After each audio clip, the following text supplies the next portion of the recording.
Hi hello. അപ്പോൾ ഇന്ന് തയ്യാറാക്കുന്നത് അടിപൊളി ടേസ്റ്റുള്ള വെറൈറ്റി രുചിയുള്ള ഒരു മുട്ടക്കറിയാണ്. അപ്പോൾ ആദ്യം തന്നെ അതിന് വേണ്ടിയിട്ട് ഒരു നോൺ സ്റ്റിക്കിൻ്റെ പാത്രം അടുപ്പത്ത് വെക്കുക. അതിലേക്ക് ഒരു ടേബിൾ സ്പൂൺ വെളിച്ചെണ്ണ ഒഴിച്ചു കൊടുക്കുക. പിന്നെ ഒരു ടീസ്പൂൺ കുരുമുളക് പൊടിയും കുറച്ച് ഉപ്പ് ഇട്ട് കൊടുക്കുക. പിന്നെ കുറച്ച് കറിവേപ്പില ഇതെല്ലാം കൂടി നല്ലോണം മിക്സാക്കിയ ശേഷം ഇതിലേക്ക് 5 മുട്ട പുഴുങ്ങിയതാണ് നല്ലോണം വരയിട്ട് കൊടുക്കുന്നത് എല്ലാ മുട്ടയും.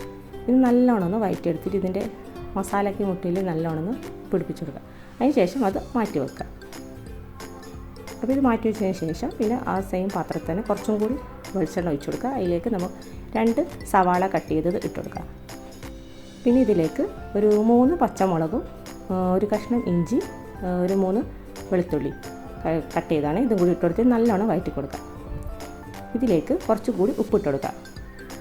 പിന്നെ ഒരു 10 അണ്ടി ചൂടുവെള്ളത്തിൽ ഇട്ട് വെച്ചാണ് സോക്ക് ചെയ്ത് അതും കൂടി ഇട്ട് കൊടുത്തിട്ട് നല്ലോണം വഴറ്റിയതിന് ശേഷം ചൂടാറാൻ വെക്കുക. തണുത്തതിന് ശേഷം പിന്നെ ഒരു മിക്സിയുടെ ജാറിലേക്ക് ഇട്ട് കൊടുത്തിട്ട് ഒരു 2-3 ടീസ്പൂൺ വെള്ളം ഒഴിച്ച് കൊടുത്തിട്ട് നല്ലോണം ഒന്ന് അരച്ചെടുക്കണം. പിന്നെ സെയിം പാത്രത്തിൽ തന്നെ ഒരു ടേബിൾ സ്പൂണും കൂടി വെളിച്ചെണ്ണ ഒഴിച്ച് കൊടുത്തിട്ട് പിന്നെ 2 ഏലക്ക ഗ്രാമ്പു പട്ട ഇട്ട് കൊടുത്തിട്ട് പിന്നെ ഇതിലേക്ക് കറിവേപ്പില പുതിനയില മല്ലിയില ഇട്ട് കൊടുക്കുക. അത് മൂപ്പിച്ച് കൊടുത്തതിന് ശേഷം നമ്മൾ അരച്ച് വെച്ച അരപ്പ് ഇതിലേക്ക് ഒഴിച്ച് കൊടുക്കുക. അപ്പോൾ ആ മിക്സിയിൽ തന്നെ കുറച്ച് ചൂടുവെള്ളം ഒഴിച്ച് കൊടുത്തിട്ട് ഇതിലേക്ക് ഒഴിച്ച് കൊടുക്കണം. പിന്നെ നമ്മൾ നേരത്തെ തയ്യാറാക്കി വെച്ചിരിക്കുന്ന 1 കപ്പ് തേങ്ങാപ്പാൽ ഇതിലേക്ക് ഒഴിച്ച് കൊടുക്കുക.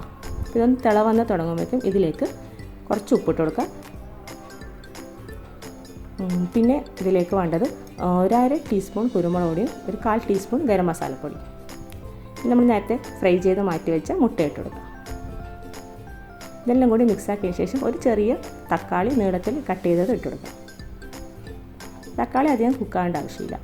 ഇതിലേക്ക് നല്ലോണം ഒന്ന് തിളച്ചതിന് ശേഷം നേരത്തെ മാറ്റി വെച്ച ഒരു 1/4 കപ്പ് തേങ്ങാപ്പാലും കൂടി ചേർത്ത് കൊടുക്കുക. നമ്മുടെ കറി ഇവിടെ റെഡി ആയിട്ടുണ്ട്. അതിൻ്റെ മുകളിലേക്ക് കുറച്ച് ചെറിയുള്ളി അണ്ടിയും കൂടി നെയ്യിലൊന്ന് മൂപ്പിച്ചിട്ട് ഇതിൻ്റെ മുകളിലേക്കൊന്ന് ഒഴിച്ചു കൊടുക്കണം. ഈ കറിക്ക് കുറച്ചും കൂടി ടേസ്റ്റ് കിട്ടും. ഇതിൻ്റെ മുകളിലേക്ക് കുറച്ച് മല്ലിയിലയും കൂടി ഇട്ട് കൊടുക്കാം. അപ്പോൾ നമ്മുടെ കറി ഇവിടെ റെഡിയായി. സൂപ്പർ ടേസ്റ്റുള്ള മുട്ടക്കറിയാണ് കേട്ടോ. അപ്പോൾ നിങ്ങൾക്ക് ഇത് ഇഷ്ടമാണെങ്കിൽ ലൈക്ക് ചെയ്യുക. പ്ലീസ് ഒന്ന് സബ്സ്ക്രൈബ് ചെയ്യണേ. Thank you.